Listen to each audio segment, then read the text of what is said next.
हमारे स्टूडेंट को जो यूजीसी नेट की तैयारी कर रहे हैं। और मैं बता दूं, मैं डॉक्टर शिवाजी कुमार, और मैं लगातार आपके मेंटर के रूप में लगातार यूजीसी का फर्स्ट पेपर और सेकंड पेपर की तैयारी में करा रहा हूं। और सेकंड पेपर में साइकोलॉजी का मैं लगातार इससे पहले अलग अलग चैप्टर्स के बारे में बताया, और अभी अलग अलग यूनिट, इससे पहले हम लोग 2 यूनिट जो है बारे में पढ़ाई कर चुके हैं। अब यूनिट 3 जो साइकोलॉजिकल टेस्टिंग के बारे में पढ़ेंगे।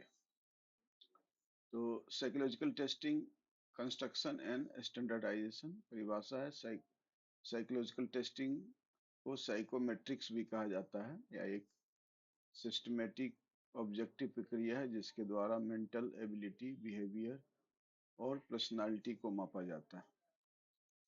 और इसका उद्देश्य है किसी व्यक्ति की cognitive function, emotional state, personality trait, intelligence आदि का आकलन करना। टेस्ट कंस्ट्रक्शन के चरण होते हैं: कंस्ट्रक्शन, डिफिनेशन, परीक्षण के उद्देश्य और अवधारणा स्पष्ट करना। इसके अलावा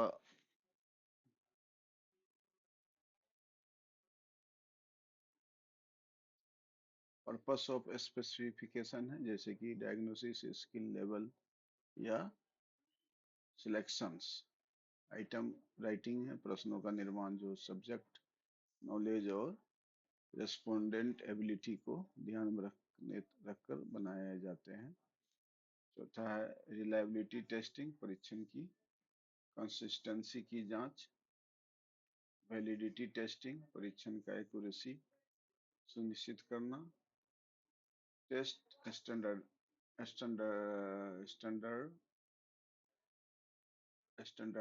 स्टैंडर्डाइजेशन में क्या शामिल है? नॉर्म्स डेवलपमेंट, जैसे कि age norms, grade norms, uniform instruction, statical evaluation for reliability and validity. और रिलायबिलिटी के प्रकार अलग अलग प्रकार के होते हैं। टेस्ट, रीटेस्ट, रिलायबिलिटी, एक ही परीक्षण को समय के अंतराल पर दोहराकर मापना, उसको टेस्ट, रीटेस्ट, रिलायबिलिटी बोलते हैं। इंटरनल कंसिस्टेंसी, प्रश्नों को आपसी संगति बनाना। इंटररेटेड रिलायबिलिटी, विभिन्न परीक्षकों को द्वारा किए गए मूल्यांकन की संगति। वैलिडिटी के प्रकार होते हैं: फेस वैलिडिटी, परीक्षण सतह से कितना उपयुक्त दिखता है। कंटेंट वैलिडिटी, परीक्षण की सामग्री अवधारणा को कितनी अच्छी तरह दर्शाती है। कंस्ट्रक्ट वैलिडिटी, परीक्षण जिस मानसिक रचना कंस्ट्रक्ट की माप रहा है, क्या वह वास्तव में उसे माप रहा है। नेक्स्ट है क्राइटेरियन रिलेटेड वैलिडिटी, परीक्षण को किस बाहरी मानदंड क्राइटेरियन के बीच संबंध बनाना है। इसके अलावा हम लोग अध्ययन करेंगे areas of psychological testing and attitude scale. इसके मुख्य क्षेत्र हैं field of application, clinical testing, diagnosis, treatment and planning. Educational testing, जैसे achievement test, aptitude test, counselling. Interest inventories, personality inventories. Business and industry, जिसमें employ selection, training needs, performance appraisal. Military, aptitude test and role, aptitude, fitness and role assignment.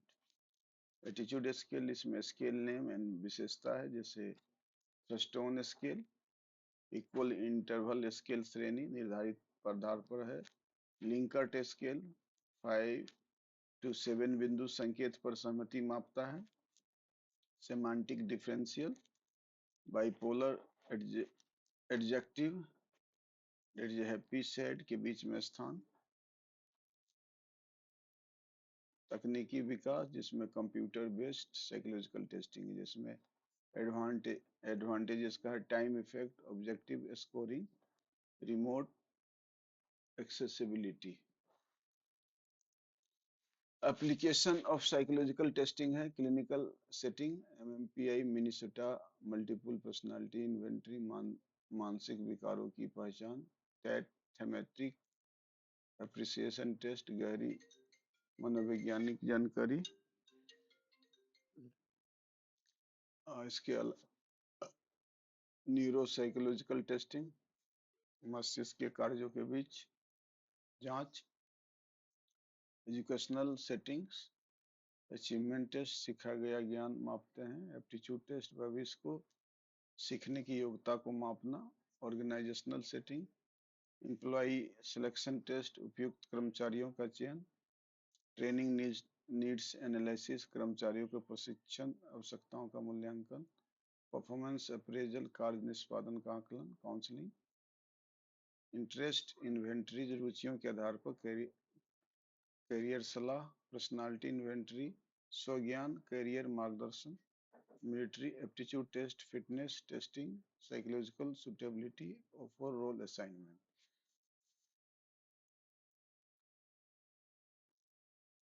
मानसिक परीक्षण,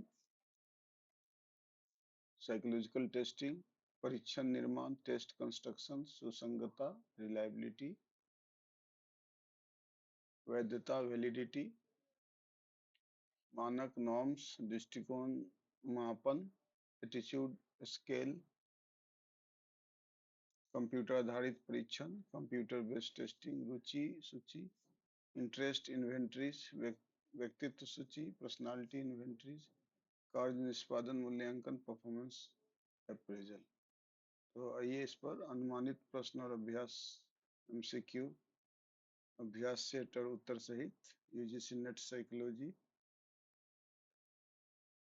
पर हम लोग करते हैं। Psychological test की मुख्य विशेषता क्या है? व्यक्ति का विश्लेषण, व्यवहार का मूल्यांकन, मानसिक क्षमताओं का मापन, उपयुक्त सभी, रिलायबिलिटी, परीक्षण की वैधता, परीक्षण की स्थिरता, परीक्षण की कठिनाई, परीक्षण की लंबाई, परीक्षण की स्थिरता, वैलिडिटी का प्रकार नहीं, face validity, content validity, construct validity, structure नहीं है, स्ट्रक्चर नहीं। नॉर्म्स का निर्माण किस उद्देश्य से किया जाता है? परीक्षण की कठिनाई बढ़ाने के लिए, परीक्षण के परिणाम को तुलना करने के लिए, परीक्षण की वैधता घटाने के लिए, परीक्षण को रोचक बनाने के लिए। परीक्षण की परिणामों को तुलना के लिए आंसर है। टेस्ट रीटेस्ट रिलायबिलिटी का मूल्यांकन कैसे किया जाता है? एक ही परीक्षण को दो बार विभिन्न परीक्षणों को मिलकर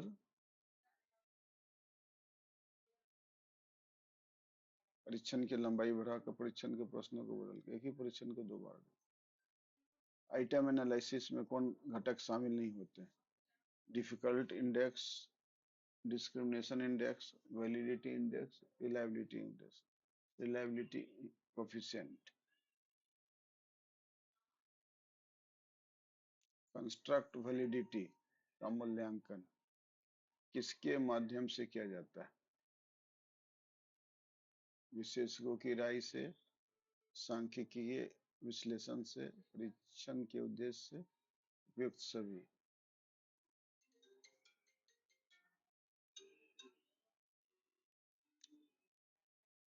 स्प्लिट हाफ रिलायबिलिटी में परीक्षण को कैसे विभाजित किया जाता है? समान कठिनाइयों के आधार पर, विषम और सम प्रश्न के आधार, विषय वस्तु के आधार पर, उत्तरदाताओं की संख्या के आधार पर, विषम और सम प्रश्नों के आधार पर। फेस वैलिडिटी का मूल्यांकन कौन करता है? सांख्यिकी विशेषज्ञ, परीक्षण निर्माता, समान व्यक्ति, उत्तरदाता, समान व्यक्ति। कंटेंट वैलिडिटी सुरक्षित करने के लिए क्या आवश्यक है? विशेषज्ञों की समीक्षा, उत्तरदायित्वों की प्रतिक्रिया, परीक्षणों की लंबाई, परीक्षणों की कठिनाई। तो विशेषज्ञों की समीक्षा सही आंसर है। क्राइटेरियन रिलेटेड वैलिडिटी दो प्रकार के होते हैं, इसमें से चार चॉइस है, एक सही करना है। कंकरेंट और predictivity validity, face and content validity, construct and content validity, internal and external validity. उसका आंसर है concurrent and predictive validity.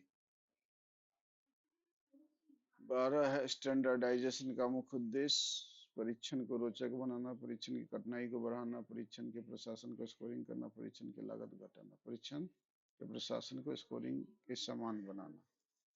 Item difficult index का मानक 0.5 होने का अर्थ बहुत कठिन है, बहुत आसान है, बहुत मध्यम का है। प्रश्न अप्रासंगिक है, प्रश्न मध्यम कठिनाई का है। आइटम डिस्क्रिमिनेशन इंडेक्स का उच्च मान दिखाता है। ये है प्रश्न सभी के लिए समान है। बी प्रश्न उच्च और निम्न प्रदर्शन करने वालों में भेद करता है। सी प्रश्न अप्रासंगिक है। डी प्रश्न बहुत कठिन है। आंसर बी उच्च और निम्न प्रदर्शन करने वाले में भेद करता है।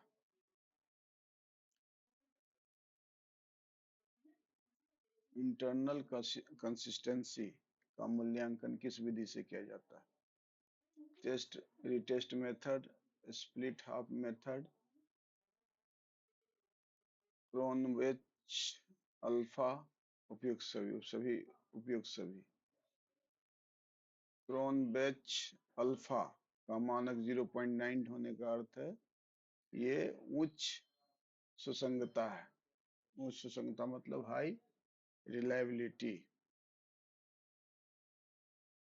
Standard error of measurement SEM का उपयोग किसके लिए किया जाता है? परीक्षण की कठिनाई मापने, परीक्षण की वैधता, परीक्षण का स्कोर की विश्वसनीयता, परीक्षण की लंबाई, परीक्षण के स्कोर की विश्वसनीयता मापने के लिए सही आंसर। नॉर्म रेफरेंस टेस्ट का उद्देश्य है व्यक्तिगत प्रदर्शन का मूल्यांकन, समूह के भीतर तुलना, न्यूनतम मानकों की जांच। सभी उपयुक्त सभी। समूह के भीतर तुलना। क्राइटेरिया रेफरेंस टेस्टिंग का उद्देश्य है पहला ए समूह के भीतर तुलना, न्यूनतम मानकों की जांच, व्यक्तिगत प्रदर्शन का मूल्यांकन, सभी उपयुक्त। न्यूनतम मानकों की जांच। स्टैंडर्डाइजेशन सैंपल कैसे किया जाता है?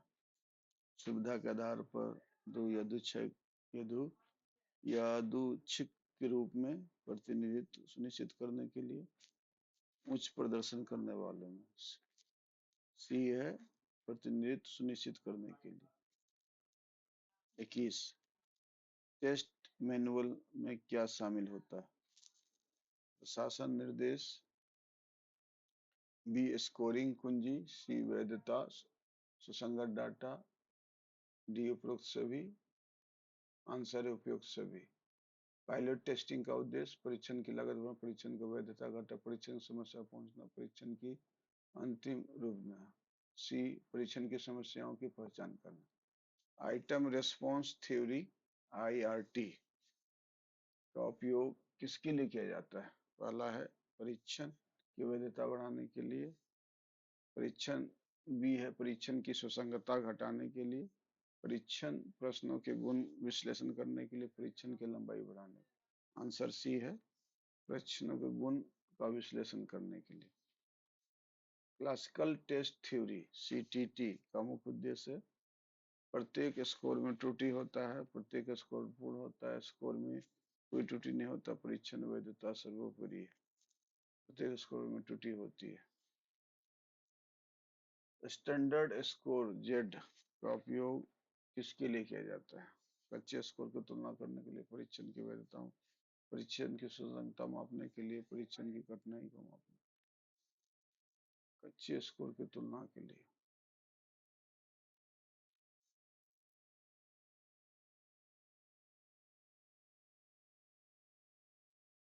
नेक्स्ट क्वेश्चन 26 लिंकर्ट स्केल का मुख्य उद्देश्य क्या है? व्यक्तित्व का मूल्यांकन, दृष्टिकोण एटीट्यूड का मूल्यांकन, बुद्धिमत्ता का रचना एटीट्यूड एटीट्यूड का मापन। लिंकर्ट सेमांटिक डिफरेंशियल स्केल में उत्तरदाता से क्या अपेक्षा होती है?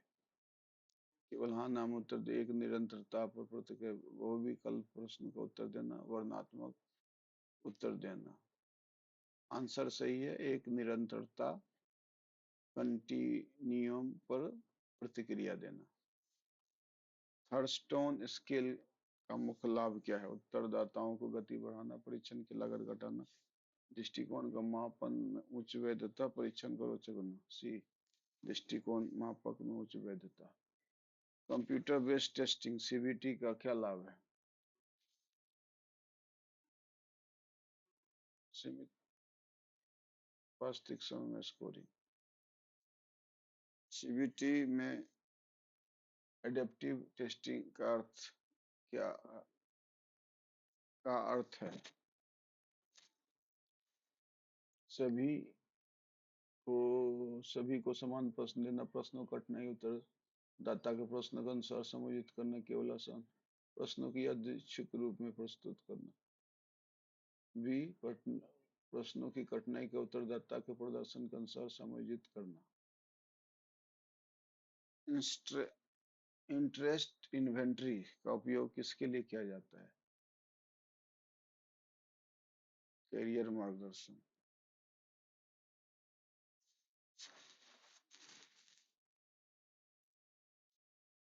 एमएमपीआई परीक्षण का मुख्य पर्सनालिटी